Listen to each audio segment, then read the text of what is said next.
Hello दोस्तों, आप सभी कैसे हो? आशा करती हूँ आप सभी स्वस्थ और मस्त होंगे। तो चलो शुरू करते हैं। आज का एपिसोड 4, एंग्री अभय किस्ड काशी। काशी घर आई और आपने कमरे में आके बिस्तर पर लेट गई।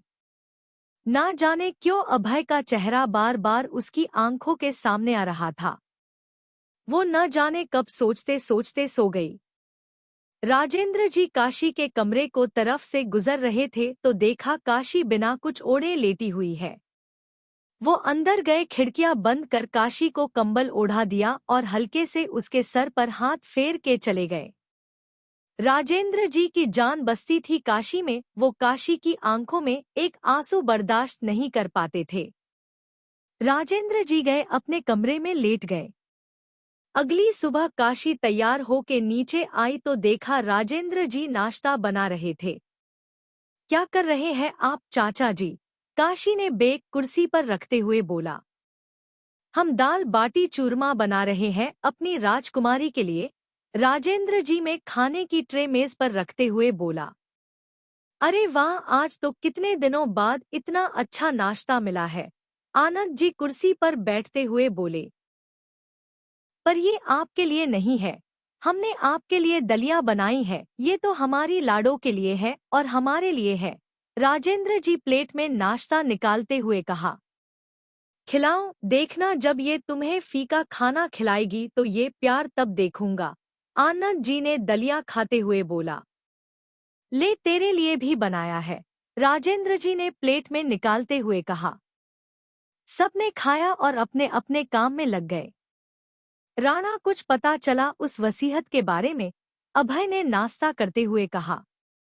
नहीं सर, अभी नहीं, राणा ने बोला।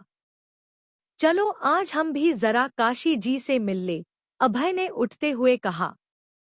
पर हुकुम सा, आपको जाने की क्या जरूरत है? हम हैं न, हम देख लेंगे, राणा ने बोला।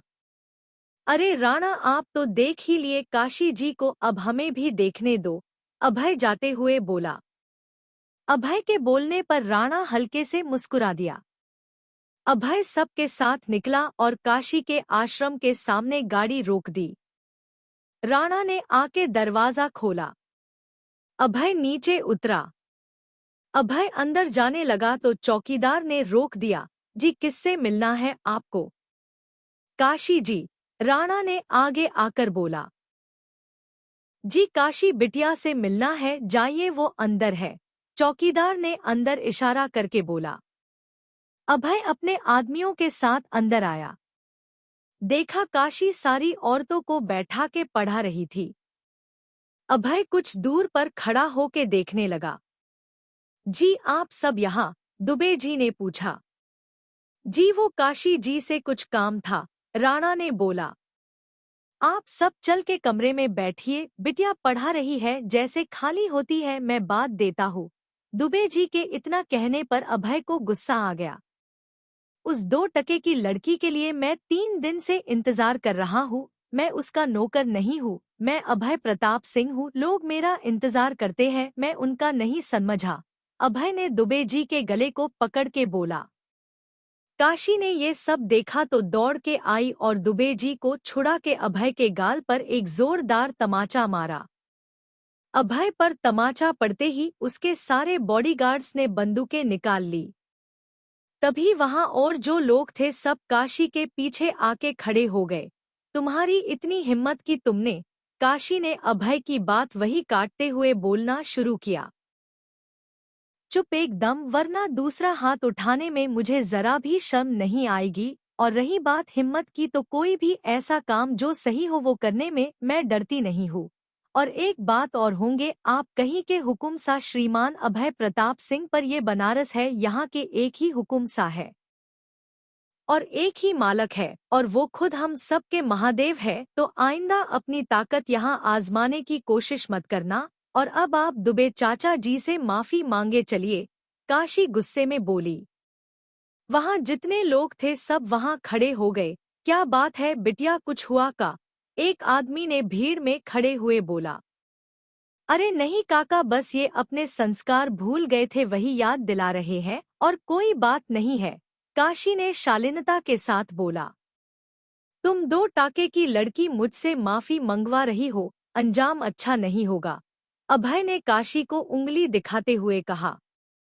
मैं कितने टके की हूँ वो तो आपको 3 दिन में पता चल गया होगा। जो मुझसे मिलने आपको राजस्थान से यहाँ तक आना पड़ा तो मेरी औकात तो आपको खुद पता चल गया होगा।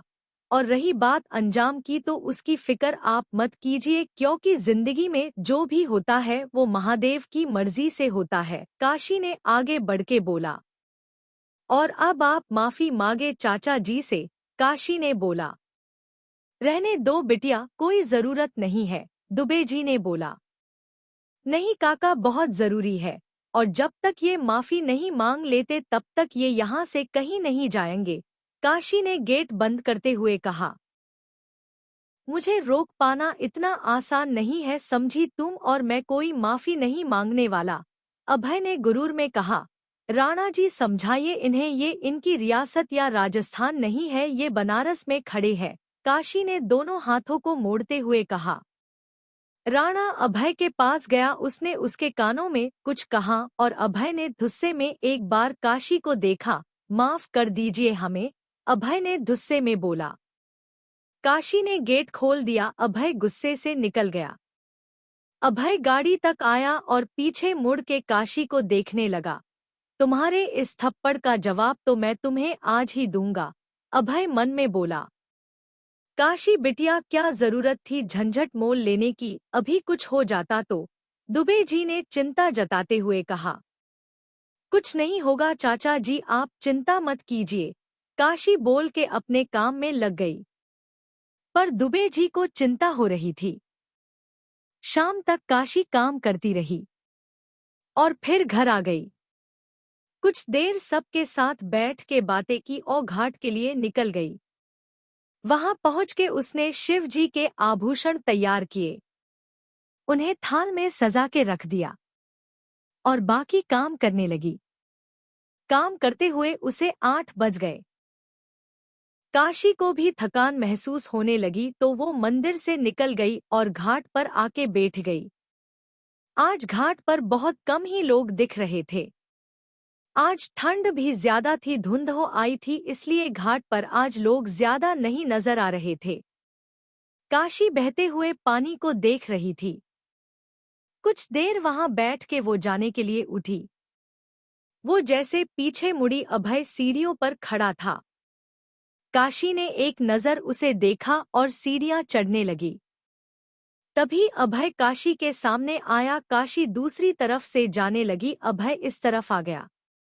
लगता है आज सुबह का थप्पड़ भूल गए हैं आप, जो इस तरह की हरकतें कर रहे हैं, काशी ने कहा और जाने लगी। अभय ने उसे पकड़ा और दीवार से लगा के खड़ा हो गया, उसके हाथों को पीछे मोड़ के। मैं कुछ नहीं भूलता मिस काशी त्रिपाठी, और आज जो थप्पड़ तुमने मुझे मारा है न उसी का जवाब देने आया हूँ मिस त्रिपाठी।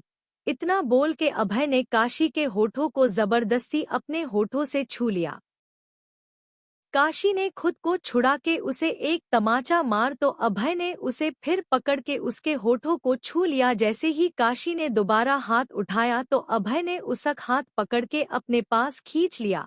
जितनी बार हाथ उठेगा उतनी बार मैं भी ऐसे ही जवाब दूंगा, तो उठाओ हाथ उठाओ, अभय ने गुस्से में कहा।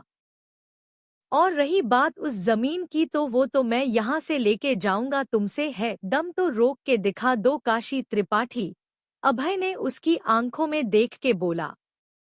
अभय में देखा काशी की आंखों से आंसू बह रहे थे।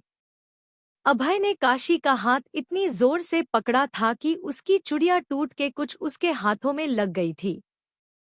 अभय ने जब काशी के आंखों में आंसू देखा तो पता नहीं क्या हुआ उसे। उसने उसका हाथ छोड़ दिया और खुद से दूर कर दिया। एक राजपूत होके ऐसी घटिया हरकत करते हुए आपको शर्म नहीं आई? आप जैसे इंसान को कोई कैसे पसंद कर सकता है? आप तो किसी के नफरत के लायक भी नहीं है। काशी इतना बोल के रोते हुए भाग गई वहां से। अभय ने काशी को जाते हुए देखा और एक जोरदार का घुसा दीवार पर मारा, जिससे उसके हाथों से खून बहने लगा। उसने जोर से काशी के नाम बोला। काशी घाट से निकल रही थी। अपना नाम सुन के वो 1 मिनट के लिए रुकी और पीछे मुड़ के देखा और भाग गई। अभय वही सीढ़ियों पर बैठ गया। उसके हाथों से बहता खून गंगा के जल में मिल रहा था, पर जैसे अभय को कोई ख्याल ही नहीं था।